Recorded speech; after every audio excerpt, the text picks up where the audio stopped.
Doctors recommend regular exercise to manage stress. We recommend that you just watch the Bengals defense. Same result. Elevated heart rate, yelling, "I can't do this," and the occasional tears. The Justin Kinner Show, your official cardiac clinic for the Bengals.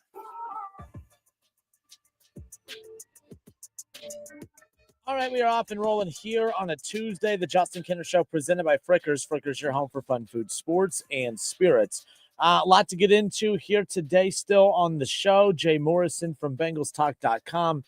We're going to chat with him about the potential return of Joe Burrow and what that could mean for this Bengals team. It doesn't mean anything. Talked about it yesterday. What exactly changes for the Bengals if Joe Burrow comes back? We'll get into all of that with Jay Morrison coming up here around the corner. 937-518-1410. That's the number to call and jump in on the conversation. You can also text that number as well. But all right, so like I said, we have a ton that we're going to dive into. Jay Morrison going to hang out with us here shortly, but there was more. So Joe Burrow, again, practicing on a limited basis, whatever that means. The one thing that's interesting about this injury is the fact that it was just, obviously turf toe. It's not like it was an injury to the wrist, an injury to the hand, or to the throwing arm. It's one of those where it's not even like he had to have full reconstruction surgery done on his leg to where he has to trust his legs more. Some guys come back from an injury and you kind of got to learn to trust yourself again. This isn't that type of injury. Should that help and speed up the progression process to get him back out there quickly? That's going to be the big thing that everyone keeps an eye on as far as that's concerned. But we'll talk more about that with Jay Morrison coming up here in just a little bit. But I will say, okay, as far as Joe Burrow is concerned coming back, all right, all of that means absolutely nothing if you can't beat the Pittsburgh Steelers coming up on Sunday. If the Cincinnati Bengals can't beat the Pittsburgh Steelers coming up on Sunday, the Pittsburgh Steelers, who of course are 5-4, they are sitting atop the AFC North, but they have lost. They've lost 2 of their last 3. They're coming off of a horrific loss. I mean, they looked horrible this past Sunday night against the Chargers. And the Bengals, they just beat the Steelers 3 games ago, technically. But that debut of Joe Flacco came almost a month ago. It was a Thursday night game. Since then, they've lost to the Jets. They've lost to the Bears. And, of course, they've experienced a bye week. And yet here they are now preparing for their second matchup and their final matchup with the Pittsburgh Steelers. So the Cincinnati Bengals currently sit at 3-6. All right, they're in they're sitting with 11th place in the AFC as we currently sit here. The team that's holding on to that 7th spot in the playoffs, which is crazy, is the Jacksonville Jaguars, who lost once again this past weekend. They're 5-4. They have the same record as the Kansas City Chiefs, who are tied with the Jaguars for that 7th and final playoff spot. I still don't believe that the Bengals are going to be a team that makes the playoffs through the wild card, that the only chance of making the playoffs is going to be to win the AFC North. And I think that that's becoming more and more unlikely by the day just because the Ravens are getting healthy, Lamar Jackson is back, and the Ravens are winning football games once again. As far as the Ravens are concerned, as far as where they sit in the mix of all of this, keep in mind the Ravens are sitting at 4-5. They have one more win than the Cincinnati Bengals. This is a team that just a few weeks ago was just sitting at 1 win on the year, and it looked as if that this was going to be a team at 1-5 that was going to completely be out of the playoff conversation even before Lamar Jackson gets back. But they get the win against the Bears with the backup quarterback in Huntley, and then they've beat the Dolphins and the Vikings since Lamar Jackson's return. And the Ravens, they have another win coming up this weekend because they have an easy job and just having to go and beat a dysfunctional organization in Cleveland. Now that's in Cleveland. We'll see what ultimately happens there. But I anticipate the 4th win in a row for the Ravens because guess who they have after the Browns? They then have the Jets. That'll be their 5th win in a row. And then they have the Bengals, probably will be their 6th win in a row. And then the Steelers, probably their 7th. And then the Bengals again will probably be their 8th. And then, of course, they 2 of the last 3 games is against the New England Patriots and the Green Bay Packers, 2 of the final weeks of the season. So who knows how that's going to end up going nonetheless. But all right, I'm Justin Kinner. It's the Justin Kinner Show presented by Frickers. Frickers, your home for fun food, sports, and spirits. 937-518-1410. That's the number to call and jump in on the conversation. We will be joined coming up here by Jay Morrison around the corner nonetheless. Okay, we will get to the Reds too coming up. Terry Francona was asked more in detail about Hunter Green and the possibility of Hunter Green being moved this offseason. And Terry Francona is not he doesn't buy it. He doesn't believe that that the Reds are going to move on from their star pitcher, a guy that's, very hard to find a pitcher of his caliber, to find someone like that. That's very difficult to do. So it'll be interesting to see what ultimately ends up happening. I think that this Reds offseason is going to be very interesting when it's all said and done, mainly because I don't know who I believe. It makes sense why the Reds would like to entertain the idea of moving on from Hunter Green. It makes sense for them to possibly move on from Hunter Green. But it also makes zero sense why you would move on from Hunter Green when he is your ace and you have him for very, very cheap over the next 3 or 4 years. That's like a match made in heaven for an organization that's pretty cheap. So why would they look to move on from Hunter Green if that's the case? And that's what has everyone scratching their head. But you can never count out the Cincinnati Reds from making some questionable decisions, although I still think I would be more, how to word this, I still think I would see some logic in that move if they decided to go that route. I still think, there would be some logic in there, as much as people would like to disagree either way. But we'll get into that more coming up later on in the show. We'll step away for a few moments. Jay Morrison from BengalsTalk.com. He's going to join us. We'll talk all things Joe Burrow and his return. We'll talk about the future of Duke Tobin and Zach Taylor. We have all of that coming your way. Jay Morrison, BengalsTalk.com next.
All right, everybody, we welcome you back live here on a Tuesday. It's the Justin Kinner Show presented by Frickers. Frickers, your home for fun food, sports, and spirits. Jason Fitz with Yahoo Sports. He's going to jump on with us coming up here in just a little bit. We'll talk all things college football tonight. The college football playoff rankings come out.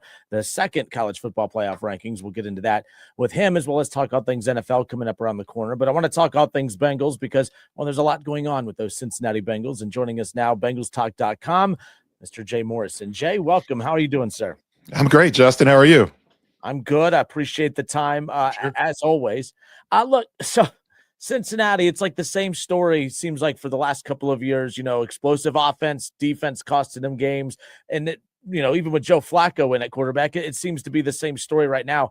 But think back to last year when they were losing games in very similar fashion. It seems worse this year, right? Like this season, it's like they're losing the same way, but it seems even worse this year. Why is that? I guess because you just don't see any hope. Last year, there was so much talk about, as bad as the defense was, that the players' heads were swimming, and that Lou's system was too complex. And he finally relents and simplifies, and the defense didn't start playing lights out, but they played better, and they played well enough for the team to win 5 games down the stretch and come close to a playoff berth. This scheme with Al Golden is already pretty simple. I don't know that it can be simplified. I don't know that there's anything that can happen to make this defense play better. There's not guys that aren't playing that you can stick in there. The trade deadline's over. You're not going out and getting anybody at this point. So many of these guys, the rookie linebackers, you're hoping the light can go on and that can kind of improve, but the rest of these guys are they are what they are. And DJ Turner's playing well. I think Dax Hill is playing pretty well. But with Trey Hendrickson now already listed as doubtful, there's no pass rush. There's poor tackling. It's just, I don't see anything that's going to make this defense better. I think we're going to see a lot of 30-something, maybe even a few more 40-something to 40-something games. Jay Morrison with us here again, the Justin Kinner Show, 1410 ESPN Radio. Al Golden, don't know if he's done a good or a bad job because the result looks to be the same as what they had with Anarumo. If the Bengals could go back, do you think that they would move on from Anarumo knowing what they know now? It's a good question. I guess probably not. I don't think anybody, though, really thought that Lou forgot how to coach and that Lou was the problem. It was somebody had to take the fall for that season, and it wasn't going to be Zach. And it kind of had to be Lou. And sometimes messages get stale, and you don't see coordinators don't stick around. That was Lou's 6th season as coordinator in Cincinnati. You either get fired or you get a head coaching job. Like coordinators, I mean, maybe Steve Spagnuolo is an exception in Kansas City. So you either get fired, you get a head coaching job, or you win Super Bowls, and that wasn't happening. And so it just felt like they had to do something to move on. But yeah, really impressive what Lou is doing. And maybe if you give Zach a time machine, he doesn't pull the trigger on that. I'm glad you brought that up. Who Zach makes those decisions, right? Like with the power structure with the Bengals, that was a full Zach move, right? Because I find myself at times being defensive of Zach Taylor, saying, hey, look, he's an offensive-minded head coach, his side of the ball, and then I have to get checked quickly because he's the head coach. He's in charge of both sides. It doesn't matter that his offense is doing so well. But so the power structure, that was a Zach Taylor decision, correct? Yeah. I mean, Mike Brown had to sign off on it, obviously, but Zach, that was his call. And it wasn't a comfortable conversation with Lou, but he's the one that delivered the news. He's the one that made the call. With that being said, obviously Duke Tobin getting a lot of criticism as of late too, and there was some sprinkling of rumors last week or week before about his job potentially being in trouble. Look, we know how stubborn the Cincinnati Bengals are. They don't like to make moves like that. I mean, it took them forever to move on from Marvin. It seems like they're doing the same thing with Zach Taylor at this point. If this season ends with the 3rd straight year in the Burrow era of not making the playoffs, do you expect drastic changes across the board that could even be structurally at the top, starting with Duke Tobin? I don't with Duke. I mean, I could see Zach possibly taking the fall. You only really get a chance to scapegoat somebody else once, and then if this if this keeps going the way it's going, I think his job could be in jeopardy. But I just be surprised with Duke because, number one, you go back all the way when Paul Brown kind of turned over control to Mike Brown, and he told him, don't ever let somebody from outside the family be in control of this football team. And they've done that. I mean, Duke Tobin is not family, but he is as close to family as you can get. And if you get rid of him, they're not going outside. They're not getting a legitimate GM. I just don't see that ever happening. So it would be most likely a promotion from within. And I think the world of Mike Potts, the college senior director. He's really good, but I don't think that's going to solve the problem. And the other thing is, it never was realistic they were going to do anything in season. So the season ends, and you start getting into draft prep and free agency, and hope springs eternal. And it's like, okay, this is going to be different. Yeah, Duke's had 3 straight terrible drafts, but maybe this is the year he gets it right. I see that being the path. I'm not going to say the percentage chance is 0, but I'd be really surprised if they moved on from him. Yeah, and look, you're right, a lot of off-season chatter because nothing like that's going to change in the middle of the season. But as far as the trade deadline goes, something that could have changed in the middle of the season. Obviously, we saw Logan Wilson go. Trey Hendrickson stays. Where were you on the anticipation of what they were going to do with Trey Hendrickson? Were you surprised that he is still a Bengal today? Or are you surprised that he is still a Bengal today? No, because they wanted a really high draft pick to even consider that. And I even kind of posed the question, even if a team offered them a first, I'm not sure they'd pull the trigger. They just don't like to punt on seasons. Yeah. They see how well this offense is playing with Flacco. They knew behind the scenes that Burrow was getting closer, and kind of setting the stage for what we saw yesterday. And the defense doesn't have to be that much better to win games the way this offense is playing. If Trey Hendrickson is playing in the fourth quarter against Green Bay, but for sure against the Jets and the Bears, they probably win those games. You get just a little bit of pressure for. He's so good in the fourth quarter and being kind of the closer, and you get one extra pressure, one extra sack, one extra stop in those games, and then you're 5-4 instead of 3-6. The conversation's totally different. So I don't think it. Number one, I don't know that they would have even traded him had they got a first-round pick, and they were never going to get a first or even a second-round offer because he turns 31 December 5th, and he's making a lot of money. Yeah, it'd be only half of that this year, but he's injured. And that's the main thing right now. A team would not be able to give him a physical to know what they were getting, and it never felt likely that Trey was going to get traded.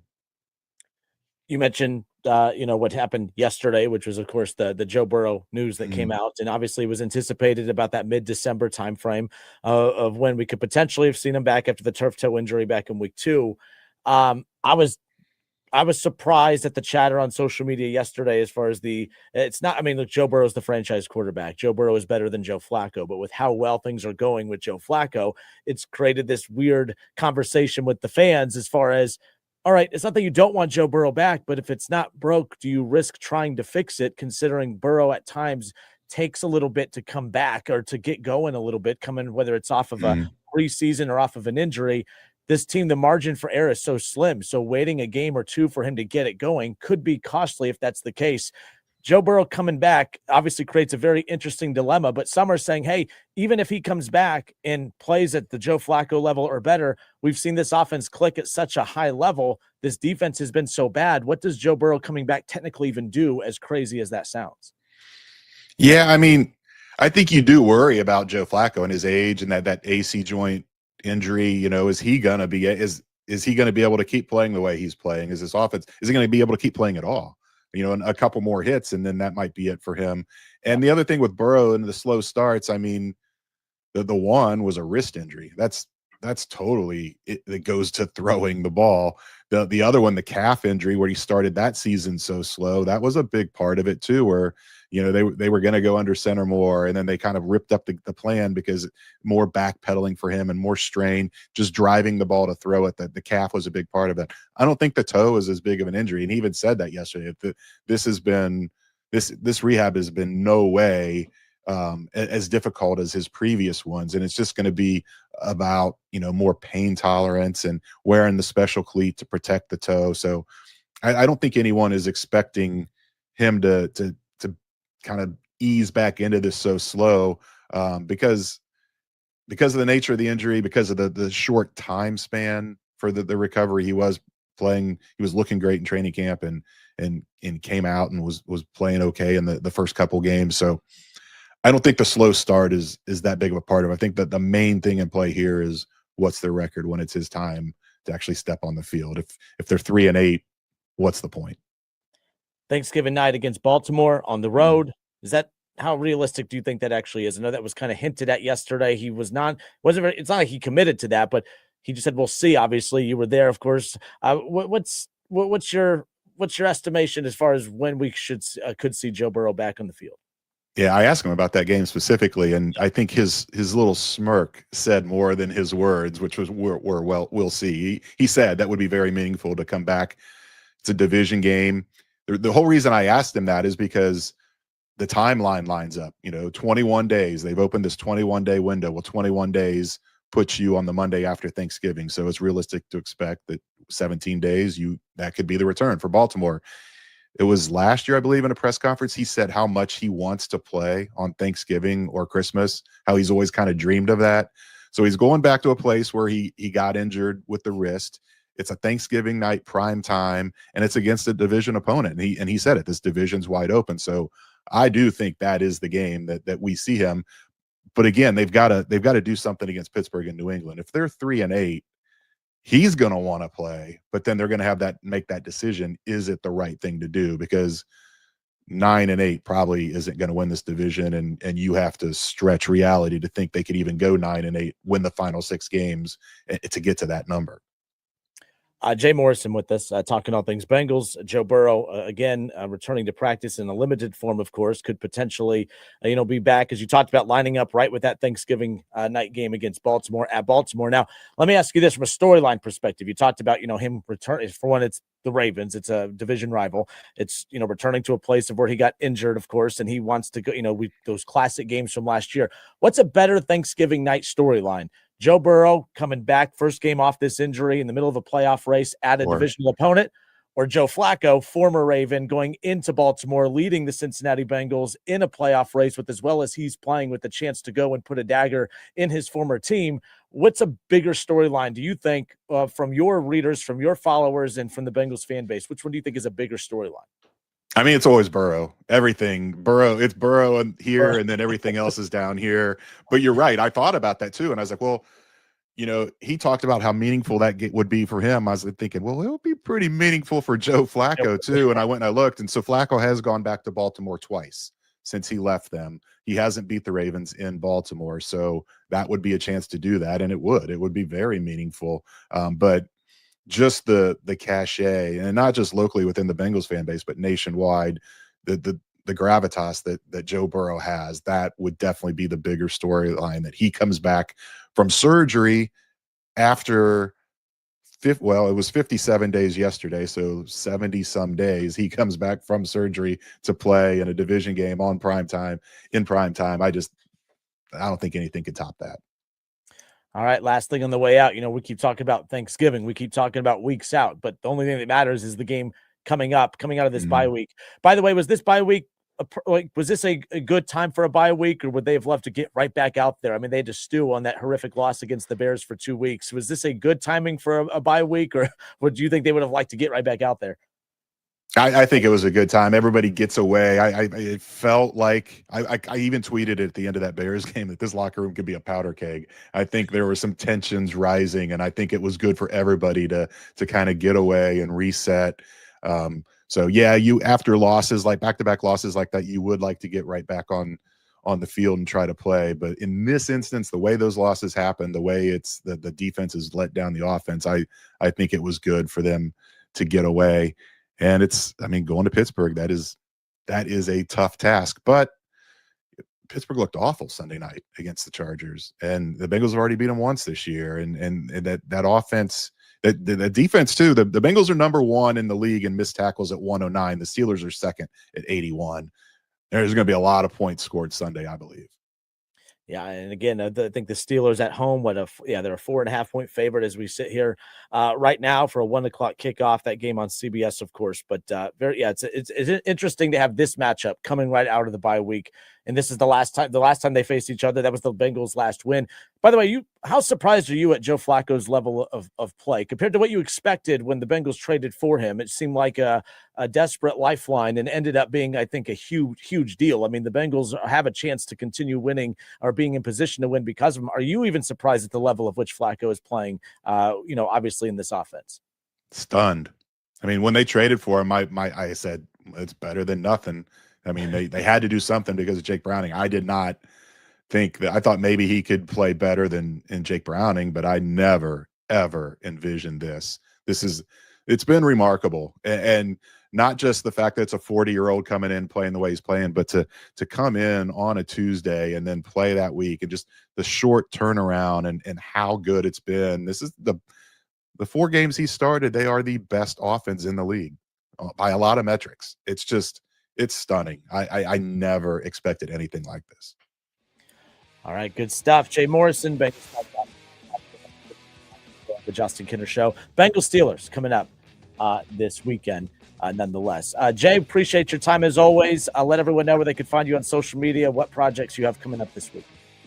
Yeah, you can find me on Twitter, X, @byJMorrison, and we'll have a lot of Bengals Steelers content coming up this week, and then all my typical stuff, my stat of the Jays. I got some interesting ones coming up this week, and just anything that pops up.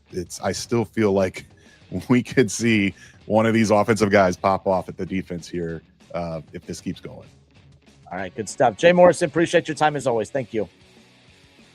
All right, good stuff. It's the Justin Kinner Show presented by Frickers. Frickers, your home for fun, food, sports, and spirits. 937-518-1410. That's the number to call and jump in on the conversation. We'll be right back.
Bengals get an offensive line, maybe even a defense. Warning, may cause midseason meltdowns and offseason excuses. The Justin Kinner Show, powered by pure, unfiltered sarcasm. And, oh yeah, Fall Help Energy Drink. Shout out to Jay Morrison, just giving us some time right here on 1410 ESPN Radio. It's the Justin Kinner Show presented by Frickers. Frickers, your home for fun, food, sports, and spirits. 1410 Wing AM, Dayton's radio home for Wright State basketball. Wright State will be in action coming up later on tonight. They welcome in Toledo to the Nutter Center for a 7 o'clock tip-off, of course. Wright State a 5.5-point favorite tonight. Looking forward to this matchup again. Wright State does a good job with their scheduling as far as putting a lot of teams on the schedule that are similar to them. Does a good job preparing them for, of course, Horizon League conference play when that time comes. And that's going to be a good one here tonight at the Nutter Center. Again, 7 o'clock to tip off. If you want tickets, if you want a chance to win tickets to see Wright State, welcome in Toledo tonight at the Nutter Center. Text Raiders 937-518-1410. Text Raiders to 937-518-1410. And we'll get you hooked up with some tickets to go watch Wright State take on Toledo coming up later on tonight. Wright State with Toledo in town tonight. Then coming up this weekend, they'll be taking on Radford and Kent State at Greenbrier. That's over in West Virginia, of course. That's coming up this weekend. They have Stetson and Butler on the road coming up around the corner. They'll be at Marshall. They do have Miami of Ohio at the Nutter Center coming up in mid-December, along with Eastern Michigan. But a lot of MAC schools on this schedule. I love the addition of Marshall to the schedule, the return of the rivalry with Butler. That's going to be on November 28th. Looking forward to that. That's going to be at Hinkle, of course. They'll be heading to Florida for Stetson around the corner. Kent State, Radford, as I mentioned, in Toledo tonight. Got a chance to fill in for Jim Brown on the call this past Thursday when they played ACC opponent Cal on the West Coast, of course. That was a late 10 o'clock tip-off, but 77-67 the final. Michael Cooper is a freshman, okay? Michael Cooper is a freshman, and he's the point guard for this team. And when you go to the Nutter Center tonight to watch this team, you're going to be blown away by the talent of this kid. How some of these high major schools let him kind of slip through their fingers, I don't know. But Clint Sargent and the staff did a fantastic job securing him nonetheless, because the kid's talented, super talented nonetheless. But again, Wright State, Toledo tonight, 7 o'clock the tip-off. And if you want tickets, text Raiders to 937-518-1410. Ron Howard said, what happened to the Browns helmet that you had behind you? I got rid of that Browns helmet. I had to put a helmet of the winning team here in Ohio, the only team that knows how to win football games here in Ohio. I had to put right over here in Ohio State. So that's the helmet I threw across the room, Ron. It's no longer going to be displayed. It's an embarrassment. My team is an embarrassment. How about that? Okay, so appreciate Jay Morrison for giving us some time. I found this during the break. It was a quote. Joe Burrow addressed the media earlier today and talked about the significance of him coming back, potentially coming back, and fighting to come back. Is he ahead of schedule? Some say yes. Obviously, you can't say he's ahead of schedule until he's actually physically out there starting again for the Bengals. The estimated timeline was mid-December.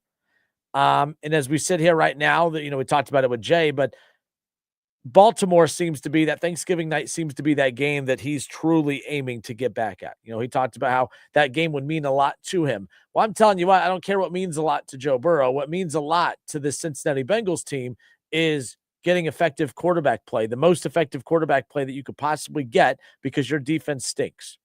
All right. When the Bengals cave to what Joe Burrow wants, a lot of times not great things happen. And you may not like my opinion on this. I don't really care. The last time that Joe Burrow demanded that he get what he wants, the result of that is what you're watching right now, and that's this defense. He wanted Mike Gesicki, he wanted T. Higgins, and he wanted Jamar Chase. He demanded those things. He got those things, and now the Cincinnati Bengals sit here with the worst defense. Imagine if he would have demanded that they get a defense. Use his power for good, if you will. Now he's talking about how much it means to him to come back for the Baltimore game. And I'm like, Joe Burrow, I don't really care what means a lot to you. What means a lot to this organization right now is finding ways to win football games in spite of all their deficiencies. And their deficiencies are just how bad that defense is, which means you coming back potentially way ahead of schedule. Some of you guys will say, oh man, he's tough. He's this, he's that. he's a problem if he comes back ahead of schedule unless he is 100% healthy, and he won't be.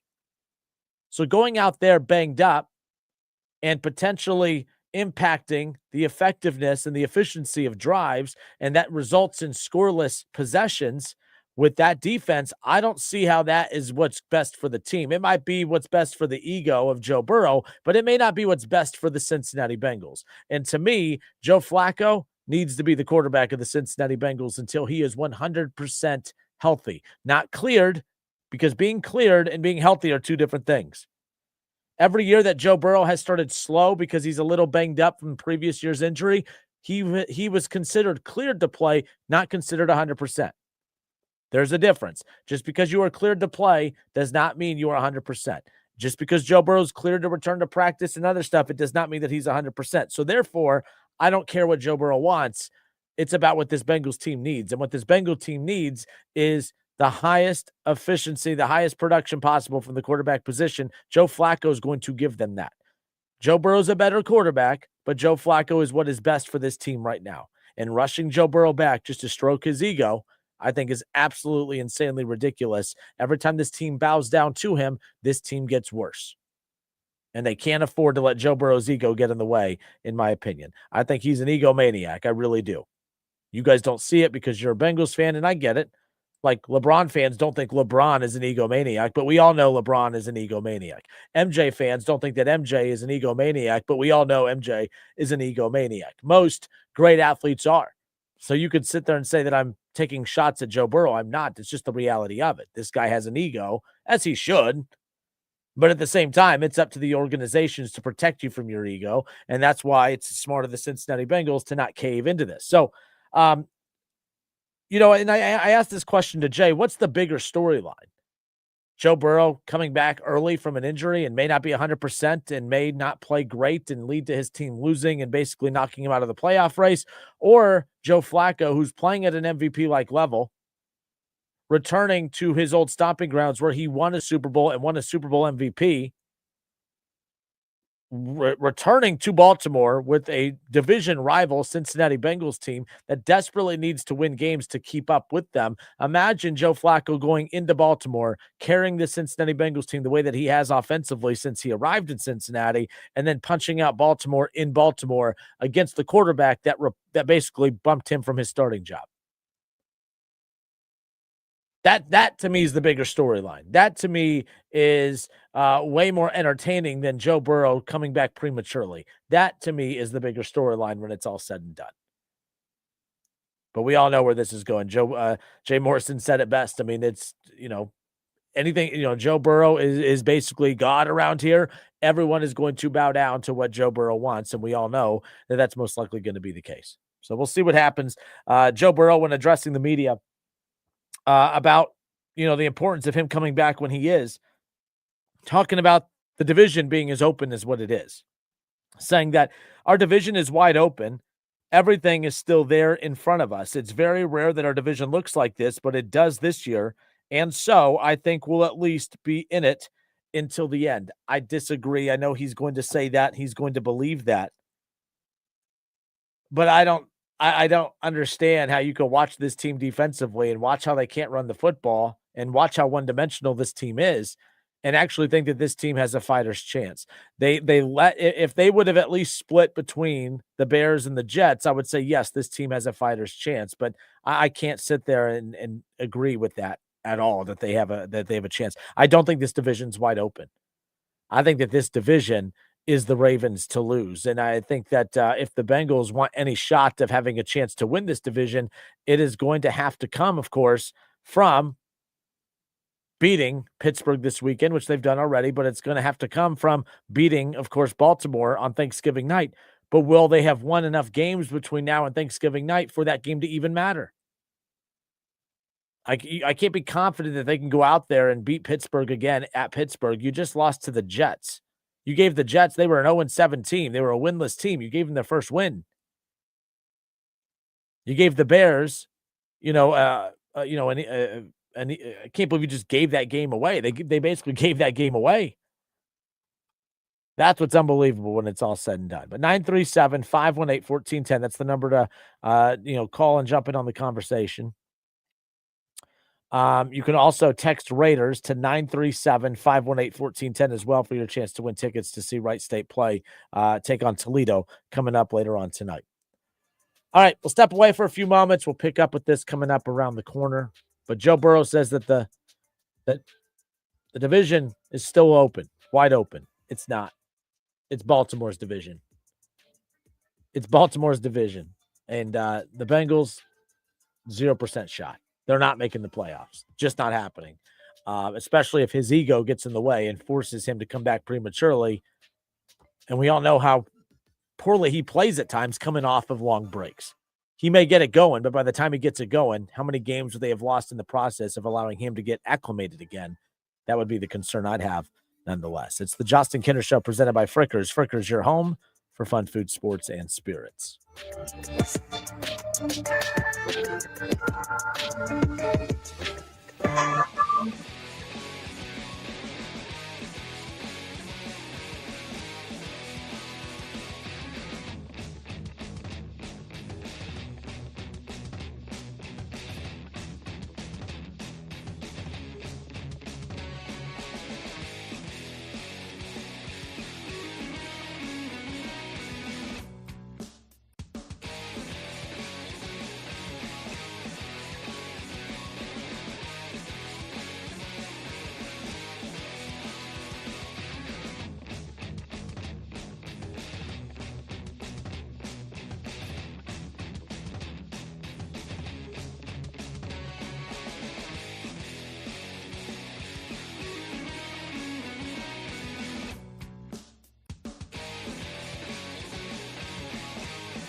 And Wing AM 937-518-1410. If you want tickets to see Wright State take on Toledo tonight at the Nutter Center, 7 o'clock to tip off, all you got to do is text Raiders. Text Raiders to 937-518-1410 for your chance to win tickets for tonight's matchup. Okay. I don't know if you guys saw this. This is breaking news out of the NFL. And, I'm not right a lot. I'm not right often at all. You guys like to let me know that.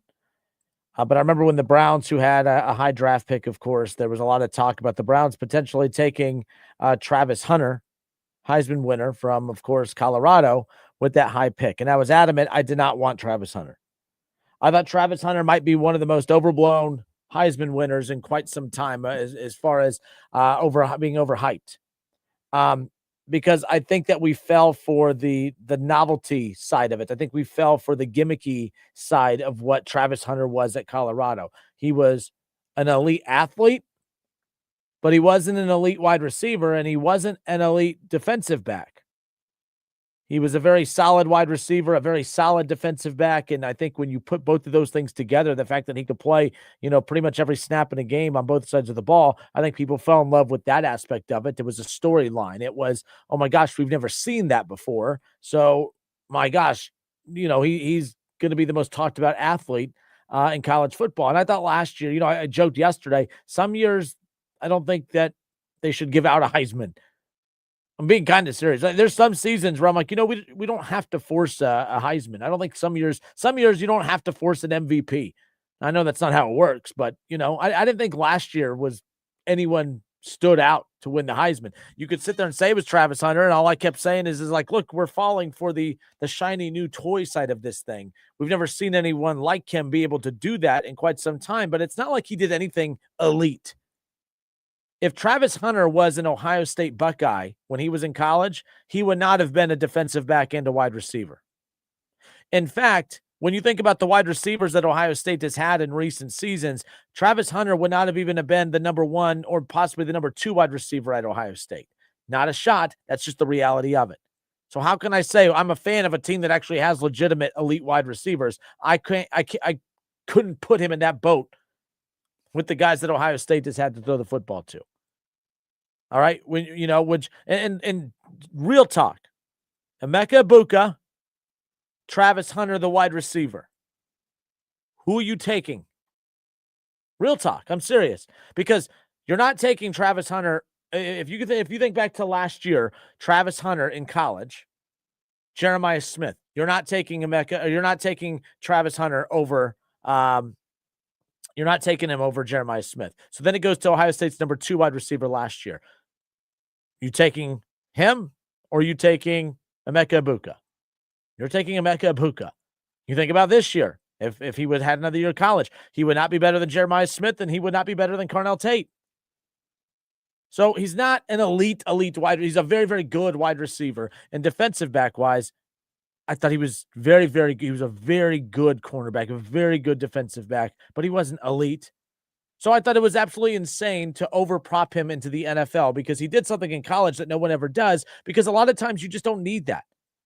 I'm sorry, but the reason you'll never see what Travis Hunter did at a big respected school is because, well, there's usually enough 4- and 5-star defensive backs and 4- and 5-star wide receivers to get the job done. You don't desperately need someone to play both sides of the ball like you're in high school. I just thought what Travis Hunter got propped up for was overhyped. I thought it was overrated. I didn't think that was needed at Colorado. I mean, it was needed. Let me rephrase that. That was needed at Colorado because they had a depth issue, and they didn't have a ton of great players there. But Travis Hunter, if he plays at Alabama, at LSU, Ohio State, or anywhere else, I don't think he's playing both sides of the ball, or at least at the level and the clip of which he did at Colorado. So then you look at the NFL. When the Browns were on the clock, and it was looking like that's the direction the Browns were going to go in, I kept telling Kev, I was not a fan of that. I did not want the Browns to go that route. I don't think that he makes them better in any capacity. You could talk about who he is as a wide receiver. I still don't know who he would have been as a wide receiver. When it comes to Cleveland, he has 28 catches this season in Jacksonville for 298 yards, and he has 1 receiving touchdown, and we're almost 10 games into the season. It's not like he would have been an elite threat in the pass game for the Cleveland Browns. Defensive back wise, yes, that would have been nice to have another depth piece in Cleveland's defense, but at the same time, Cleveland, their secondary is fine. Wouldn't have hurt him, but it wouldn't have been worthy of selecting him with that high draft pick. So I thought Cleveland, they haven't made a lot of great decisions as of late, but they drafted really well this past draft, and they made a great decision in not taking him, going to get Mason Graham and getting an additional first-round pick for next year. You drafted Schlesinger, right? You ended up getting Quinshon Judkins. You got Harold Fandon Jr. I thought the fact that the Browns passed on him was awesome, because I remember that on draft night that the Browns made a mistake passing on a generational talent. There was nothing generational about Travis Hunter. Travis Hunter is a hell of an athlete. It was awesome watching a guy play both sides of the ball, but it's not something that's necessarily needed. And he never would have won a Heisman based on who he was just as a wide receiver. And he never would have won a Heisman based on just who he was as a cornerback. So why should I be impressed that he was a really good wide receiver and a really good defensive back at the same time when he didn't do one of those things at the highest of levels? So I was never a Travis Hunter guy. I was super jacked when Cleveland decided to pass up on him. And this isn't a victory lap here. I'm not celebrating that this guy is injured, but Travis Hunter, it is announced that he had a season-ending injury. He'll be out. Obviously, the rookie season for Travis Hunter, who was a supposed generational talent, major disappointment as far as that's concerned. Based on your guys' expectations. He didn't disappoint me because he's exactly who I thought he was going to be. Just an okay, solid, average wide receiver at best, and just an okay, solid, average defensive back at best. Like I said, I think back to last year, I'm like, if Travis Hunter is at Ohio State, he's not playing defensive back and wide receiver. He's just not. He did it at Colorado because he had to. I don't think that would have that stuff wouldn't have flown into Ohio State, in my opinion, or really any other bigger school. Nonetheless, I'm Justin Kidder, 1410 ESPN Radio, 937-518-1410. Agree or disagree? You can let your opinion be heard nonetheless. Mike Tomlin was asked about Aaron Rodgers. All right. It was, again, we're coming off Aaron Rodgers' worst game as a Steeler. Mike Tomlin is asked about the concerns about their aging quarterback. And basically he's told media that he does not have any long-term reservations about the quarterback's ability to play the position at a high level. Aaron Rodgers has actually been very, very good this season. You know, he's not putting up the Joe Flacco 300, 350-yard games with multiple touchdowns, but he is, he's been efficient.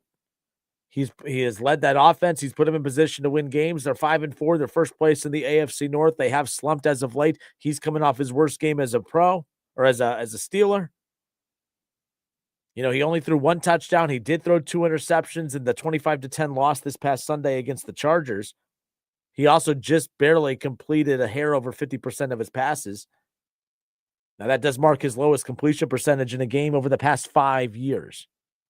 So, obviously, it's his worst game in a long, long time. So, people are asking, Mike Tomlin, everyone's like, see, this is where the wheels start falling off. First of all, I do agree. This is usually where the wheels start falling off in Pittsburgh. Is that going to be because of Aaron Rodgers? I think it's going to contribute to Aaron Rodgers' wheels falling off as well, but this is what the Steelers do. They struggled down the back half of the season. They did this last year with Justin Fields when they jumped out to a 4-2 start. They made the switch to Russell Wilson. Everyone kept saying, how in the world can you move on from, Justin Fields? He has them at 4-2. They're winning football games. Why would you do that? Because Mike Tomlin knew that Justin Fields wasn't a quarterback that they could sustain any kind of success with. So they went to the veteran quarterback in Russell Wilson. Then they get to 5-2. And then we know what happened after that. Same thing that happens every year. They start to slip, and that's what we've seen. This team struggles down the stretch nonetheless. Okay. But yes, I do, as far as whether or not I think Aaron Rodgers could continue to play at a high level, I mean, he's not going to be MVP Aaron Rodgers by any means, but no, I don't think we're going to see that. What we saw, 1 touchdown, 2 interceptions, 50%, completion percentage. I don't think we're going to see that every week. Aaron Rodgers is too good of a quarterback, but I don't think this Pittsburgh offense is as good as what a lot of people want to make it out to be. And I think that they made a mistake. One thing that I was really concerned about as a Browns fan, as a fan of a team in the AFC North, I sat back and I looked at everything when they went out and got DK Metcalf.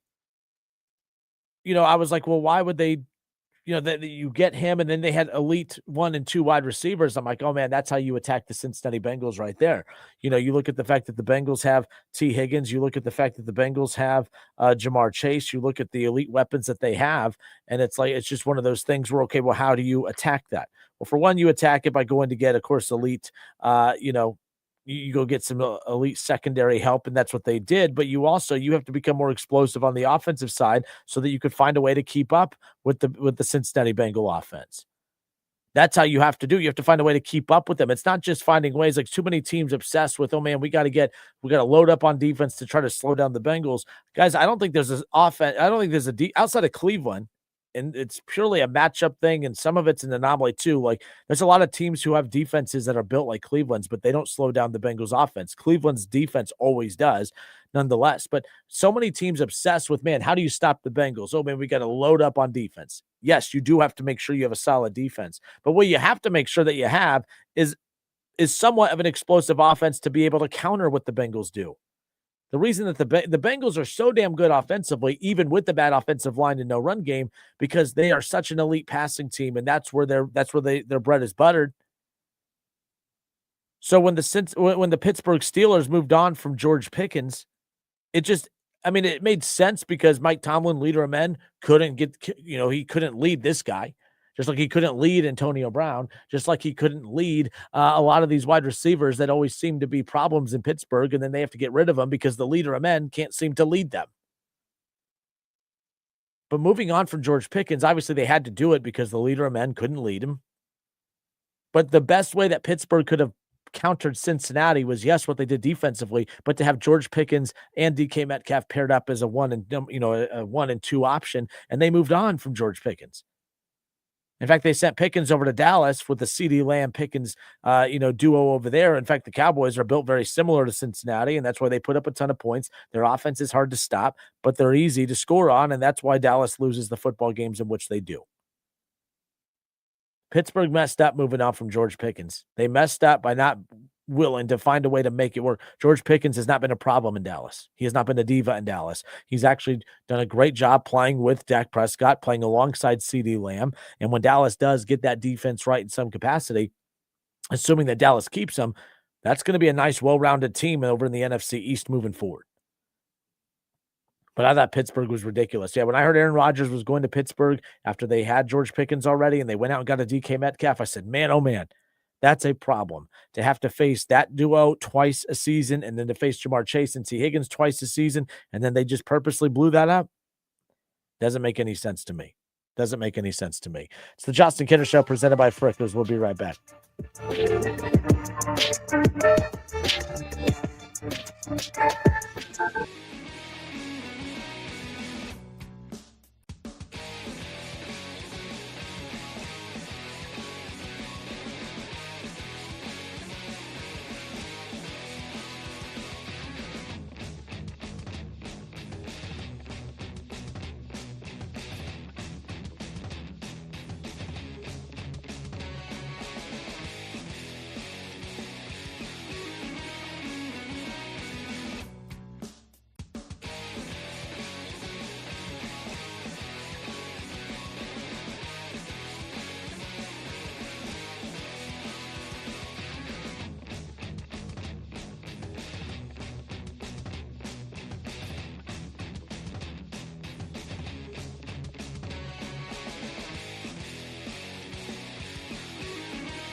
5.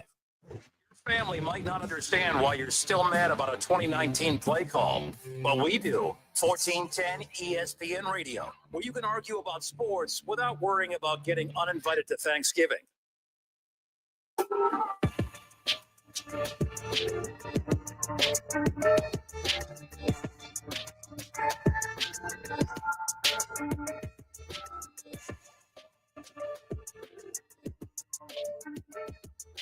The second college football playoff rankings come out later on tonight.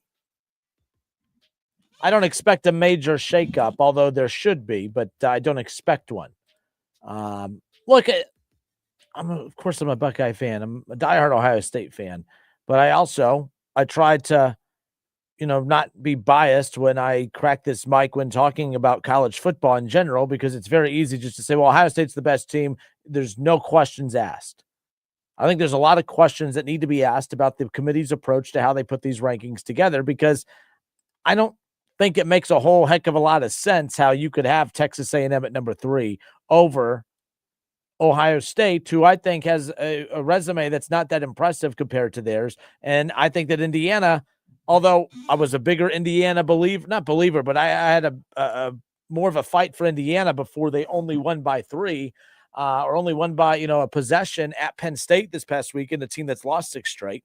So I'm not as high on Indiana as what I have been in previous weeks. But I will say this, Texas A&M's resume, 3 top 25 wins, all on the road, including a top 10 win against a team in Notre Dame out of conference. I think that you have to be rewarded for that. It's based on the committee's rankings, Texas A&M, they have a top 10 win on the road. Now, Ohio State has a top 10 win at home against Texas, but Texas A&M was at Notre Dame. They were at LSU, and they just got done winning at Missouri. So that's 3 top 25 wins, throughout the season. Now, based on, of course, how the committee all shakes this out, obviously that kind of changes up how you want to look at it one way or another. But either way, as we currently sit here right now, I just think that Texas A&M, that they have a resume that I think is more impressive than Ohio State's and way more impressive than Indiana. I think Texas A&M should be at the very least ranked at number 2 later on tonight. To win at Notre Dame, to win at LSU, and to win at Missouri, I truly believe, and remember, Missouri was a top 25 win based on the committee's rankings. And I know that Missouri's not ranked right now. Well, they're not ranked because, that top 25 team got beat by Texas A&M. Texas A&M got 4 first place votes this past, in the AP, as far as that goes. Now you look at the college football playoff rankings. It's Ohio State, Indiana, Texas A&M, Alabama, Georgia, the same rankings. All right, the same top 5 that the AP has, but like I said, with the win against Missouri on the road for Texas A&M, and then, of course, a win against Notre Dame, 1 top 10 win on the road, 2 top 25 wins based on the committee's rankings, and 3 top 25 wins if you include the AP for which in the time that they played them. So I think that goes a long way. I don't understand how we could say that Ohio State is a for sure lock at number 1.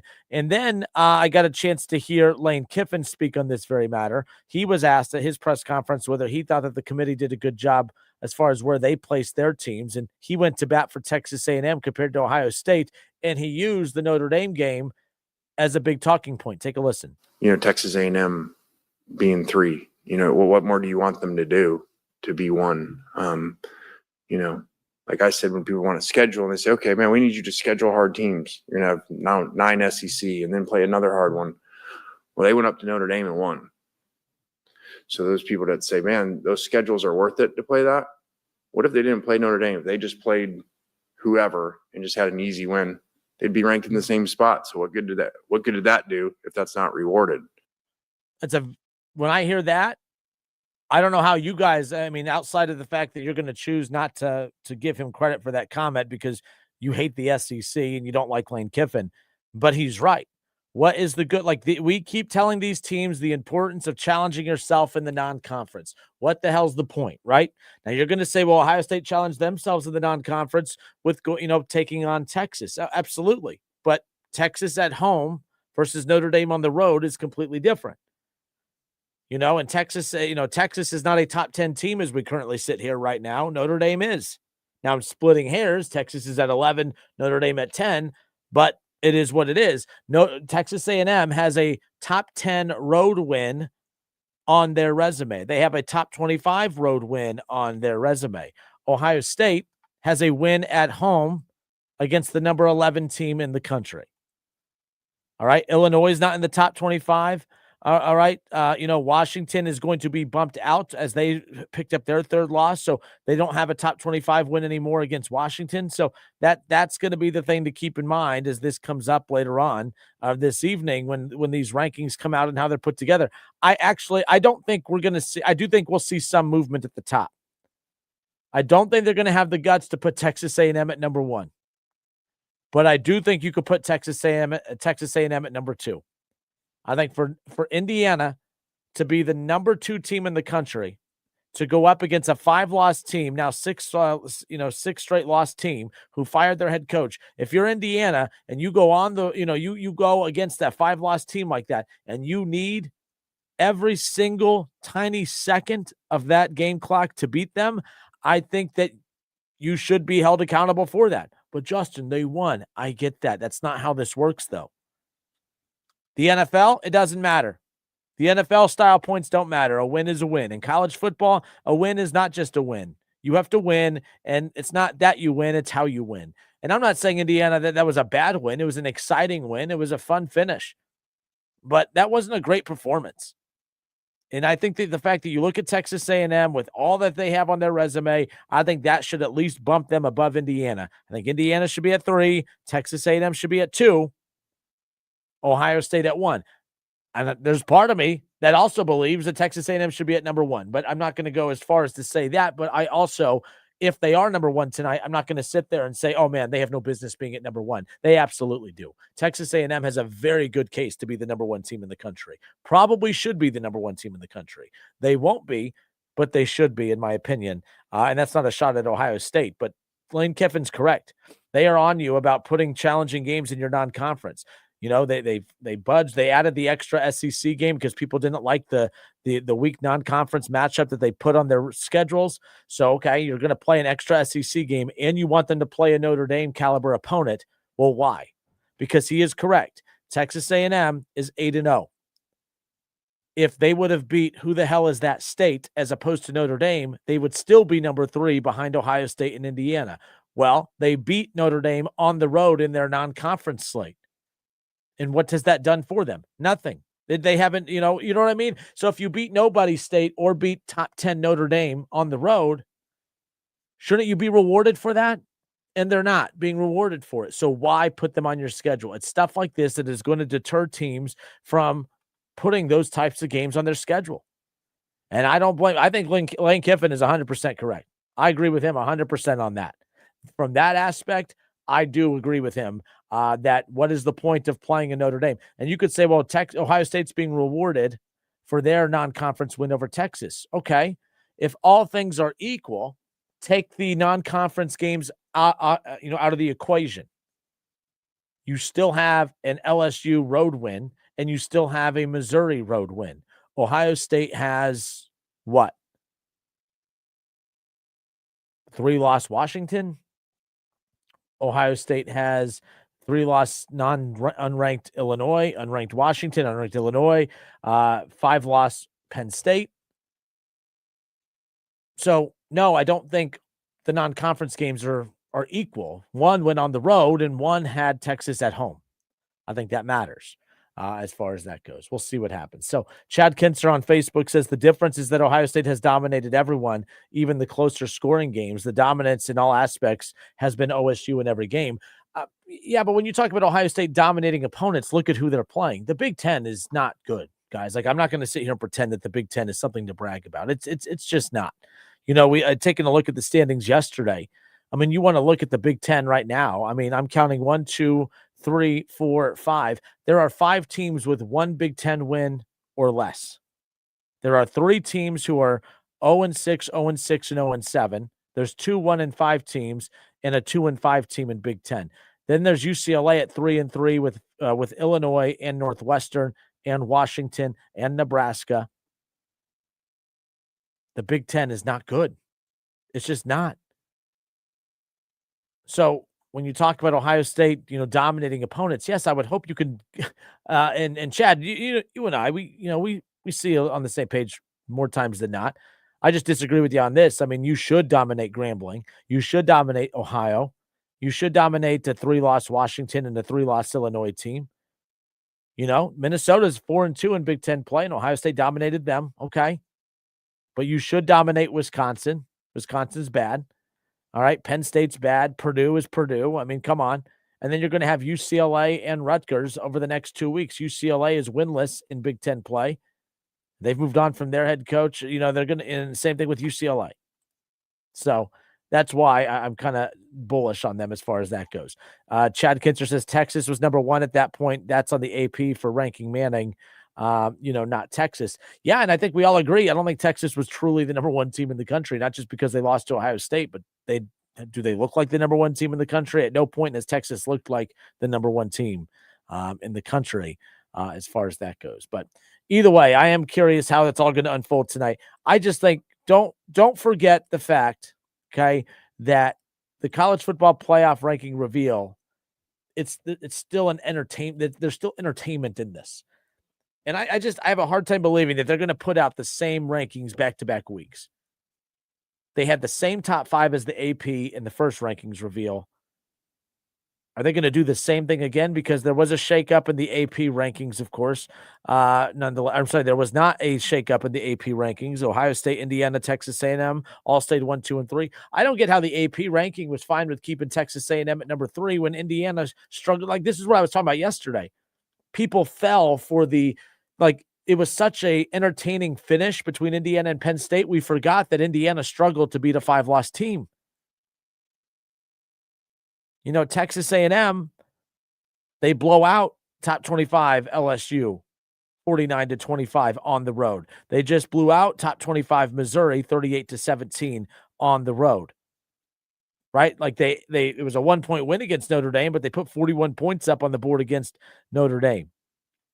And they blew out their non-conference opponents as well. They put 40+ up on, University of Texas, San Antonio. They put up 40+ points on Utah State. They put up 40 points against, top 10 Notre Dame.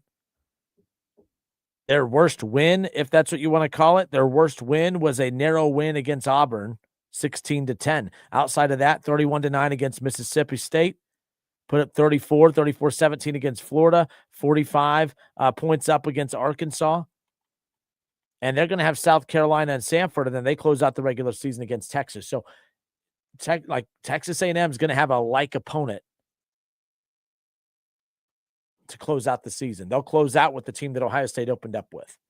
So, if Texas A&M ends up beating Texas, then that means Ohio State's win over Texas is null and void, and then it goes to what's left.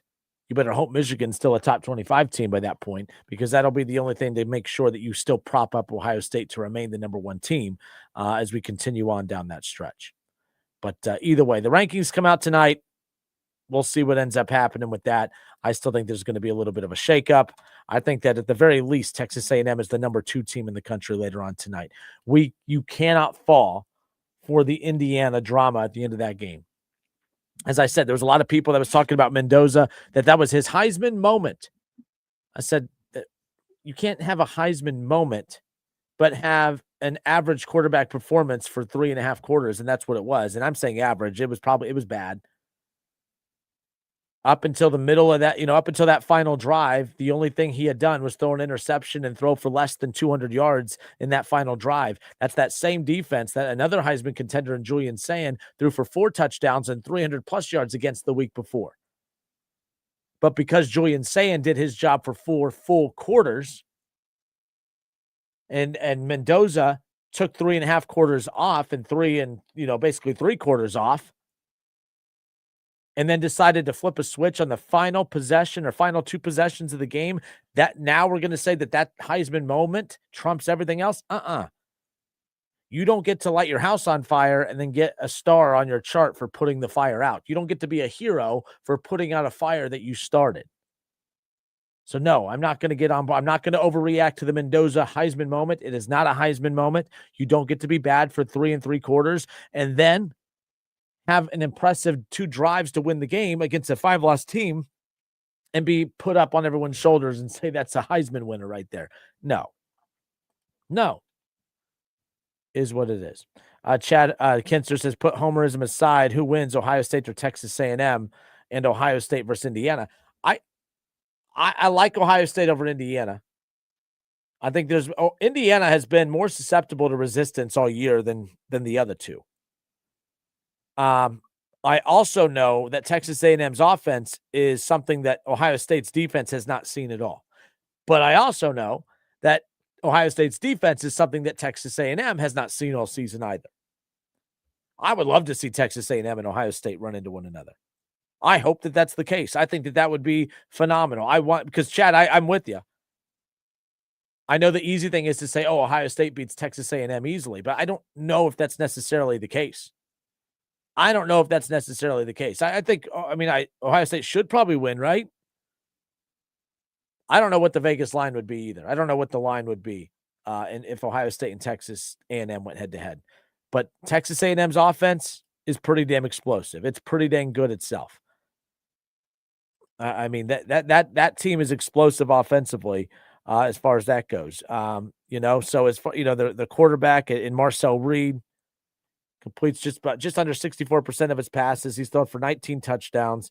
He could also make plays with his legs, so that definitely helps. He's more than just a quarterback. He can make plays with his legs, so that definitely helps. He has 6 touchdowns on the ground. Of course, he has 19 touchdowns through the air. So, and does he have the weapons that does he have Jeremiah Smith and others? No, I think he's a heck of a quarterback in that offense. I think Texas A&M, as wild as this sounds, they're a more complete offense because of their run game. Ohio State's a better passing team, but I think Texas A&M is a better overall offense because they could run the football and pass at a high level. Ohio State, that run game is going to catch up with them at some point. I do think Ohio State's lack of a run game is going to catch up with them at some point. And I think it would catch up with them in a matchup against Texas A&M if they go head-to-head. I think it would be a problem if they ran into Oregon. I think there's a lot of teams. I think it'd be a problem to go up against Alabama's defense. I do think that there are some things out there that would lead to being a problem for Ohio State's defense when it's all said and done. We have Wright State basketball coming up later on tonight, 7 o'clock, the tip-off, 6:45. We'll have pregame coverage for you, as well as on 101.5 The Fridge. Now, if you want tickets to tonight's game, you want a chance to win a free pair of tickets to go watch Wright State take on Toledo at the Nutter Center, text Raiders 937-518-1410. 937-518-1410. Text Raiders for your chance to get tickets to go watch Wright State at Toledo. We'll get you hooked up with as many of the tickets as we can. So 937-518-1410. We'll be right back.